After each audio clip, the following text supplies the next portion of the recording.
Welcome to the fourth episode of Ghalib Demystified. It's always a great pleasure to be back.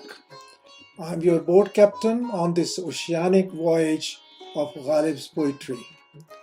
We are going to be facing all kinds of turbulence, but I will take care and promise that I will safely take you to the destination.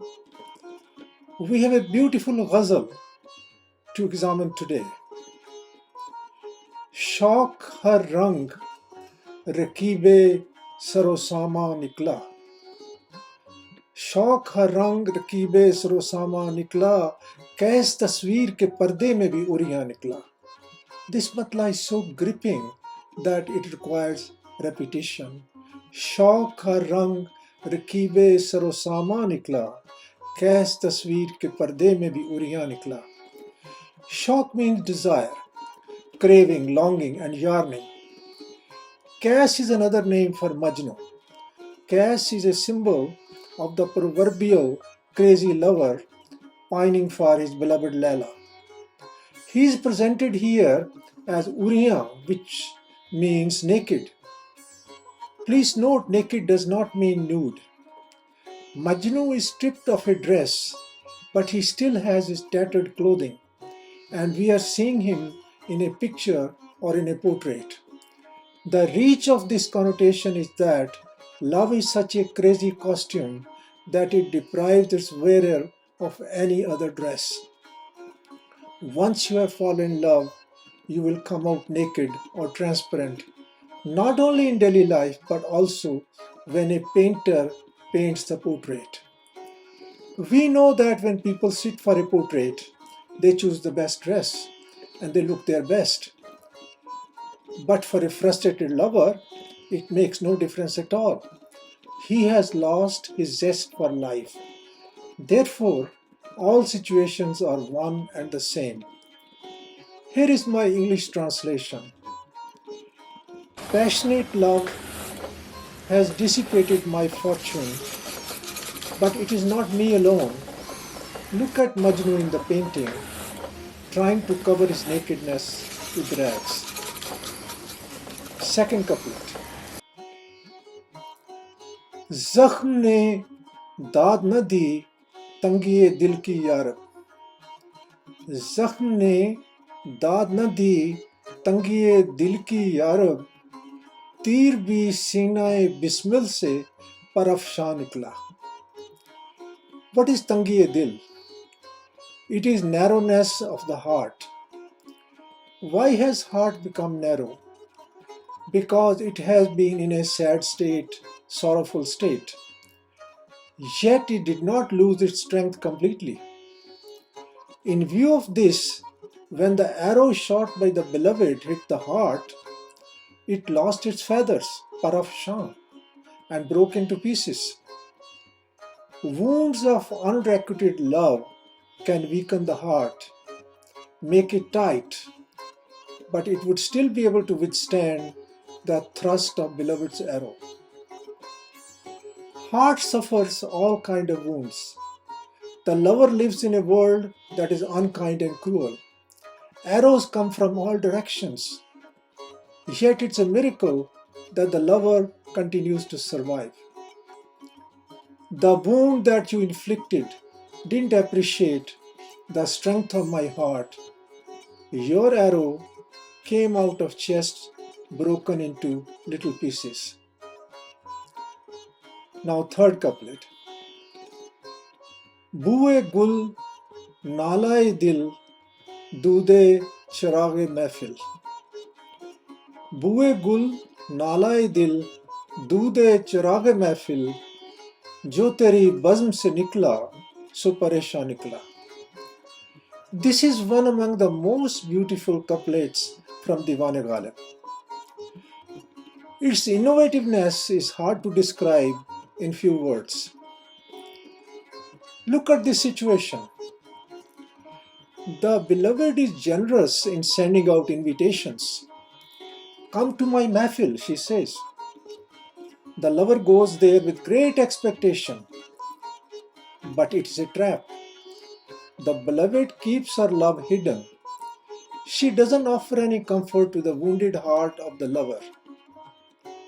As a result, when the time comes for the lover to leave, there is nothing positive that he can carry with him.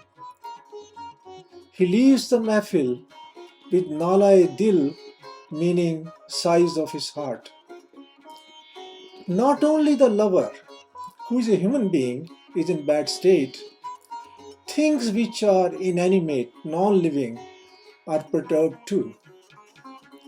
Boo-e gul, the scent of flowers.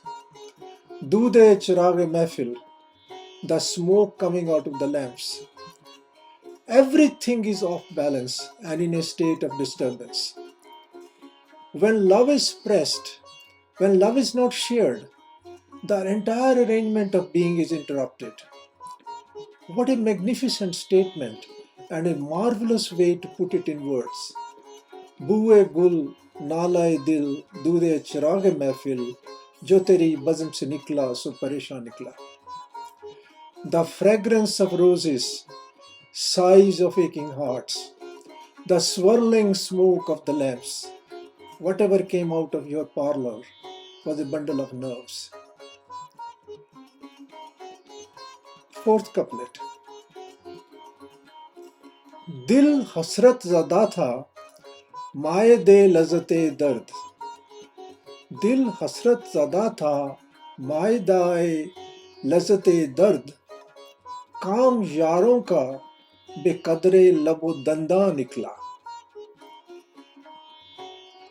When the heart is filled with sadness and despair, it burns slowly, just like a piece of meat is cooked on slow flame. Maida is a feast and lazat is something that we call delicacy. The friends who showed no concern with the poet's state could dig their teeth into the cooked meat, which is grilled heart, and have a feast. Another interpretation is that the poet is talking about his poetry, which is not fully appreciated by his friends. They taste it superficially and make remarks, but their observation is meaningless because it lacks depth. My heart was ambrosial and it offered a feast of pain. My friends had to dig their teeth into it. Now, fifth couplet. And na amuze fana himmate dushwar pasand. And na amuze fana himmate dushwar pasand. Sakht mushkil hai कि ये काम भी आसान निकला. Here the poet is addressing himself. You are a newcomer to the task of extinction. Extinction means fana. You want to become extinct because you think you have the courage to do this. Now, fana is a Sufi idea. I don't think Mirza is promoting Sufi thinking here. He looks upon existence and non-existence from an existential point of view. Life is so difficult. It is full of problems that dying is a better option than living. In the second line, "Sakht mushkil hai कि ये काम भी आसान निकला," Mirza presents his favorite thesis. If the task is difficult, then in real terms it is easy. This task is easy because falling in love and becoming instinct are not two separate things. You die when you fall in love. So if you are already extinct because you are in love, the real extinction is not that big a challenge. If you are a novice in the art of extinction while you are in love, be ready to hit a snag. You are trying extinction when you are already extinct. The last couplet, Makta. दिल में फिर गिरिया ने एक शोर उठाया गालिब. दिल में फिर गिरिया ने एक शोर उठाया गालिब, आह जो कतरा न निकला था सो तूफान निकला. Girya is crying, no ordinary crying, but a state in which your whole being is melting in the form of tears. Where does frustration in love and disappointment in life in general take the poet? It's a place of total helplessness, where one sits in isolation to shed tears. But what kind of tears? Poetry must describe the situation with a strong metaphor, and that metaphor is tufan, a raging storm. There was not even a tear to begin with, but very soon it became a rainstorm. It felt like it was a flood. Ghalib, the cries of my heart grew louder and louder. There wasn't even a teardrop in the beginning, but it became a deluge in the end. This brings us to the end of an enchanting ghazal. Next time, we shall take up दहर में नक्श वफा बजाए तसल्ली ना हुआ है ये वो लफ्ज़ के शर्मिंदा मानी ना हुआ. I may remind viewers that the companion volume to this program, The Treasure, is available from all online booksellers. Friends, we live in extraordinary times. Everything seems to be falling apart. There is a war going on in Ukraine. There are fears of a global recession. The pandemic is still hovering around. Women's rights are under attack, and democracy itself is facing its biggest challenge in the US. It reminds me of the Chinese curse, may you live in interesting times. Yes, we are living in interesting but also very difficult times, not unlike the times in which Mirza Ghalib lived. So we have to be stable and strong. Take care and be well. I'm Surinder Deo saying goodbye.